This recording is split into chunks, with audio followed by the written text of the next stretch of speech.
Bonjour à vous, dans cette nouvelle vidéo nous allons voir ensemble comment faire un reset ou un démarrage forcé de votre ordinateur ou de votre téléphone. C'est-à-dire que si ça arrive, ça peut arriver, j'ai vu plus d'une personne à qui c'est tombé, votre ordinateur était pourtant bien chargé à 100% et malgré tout il s'est éteint et ne veut plus redémarrer. En général ça peut être dû par exemple à une mise à jour qui s'est faite. L'appareil s'est mis en veille et du coup il ne veut plus redémarrer.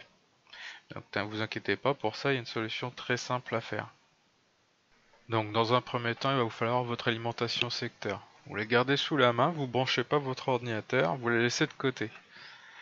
Une fois que vous avez fait ça, vous restez appuyé sur le bouton d'allumage 20 secondes, c'est un minimum, pas moins. Si vous faites un peu plus, c'est pas grave.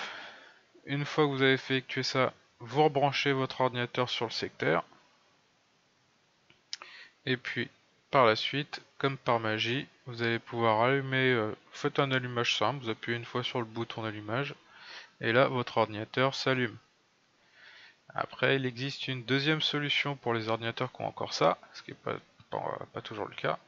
Vous avez trouvé en dessous de votre ordinateur, en général, c'est à côté d'un petit logo d'une pile qu'on retire, un tout petit trou. Vous y glissez un trombone. Vous restez appuyé 8 secondes au moins, et après avoir fait ça, vous allez pouvoir allumer votre ordinateur. Ça fonctionnera de la même manière. Nous allons voir aussi maintenant pour les téléphones portables, puisqu'il existe le même type de problématique sur un téléphone. Pour ça, vous allez rester appuyé sur le bouton d'allumage et sur le bouton volume du bas. Vous restez appuyé 8 secondes dessus. Une fois que vous avez fait ça, vous restez appuyé jusqu'en fait tout simplement que votre téléphone s'allume. Il s'allumera pendant que vous faites la manip. En fonction des téléphones, vous allez avoir différentes façons de procéder. Faites une petite recherche sur internet, vous verrez. Dans certains cas de figure, vous remplacez le bouton on-off sur un iPhone par exemple, par le Touch ID. Vous faites exactement la même chose et vous verrez, votre téléphone devrait s'allumer. Si malgré tout ça, votre ordinateur ou votre téléphone ne s'allume pas, c'est que le problème est plus important.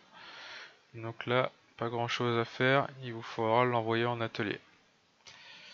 Voilà, c'est tout pour aujourd'hui, on en a fini. Je vous souhaite une bonne journée et à la prochaine. Au revoir.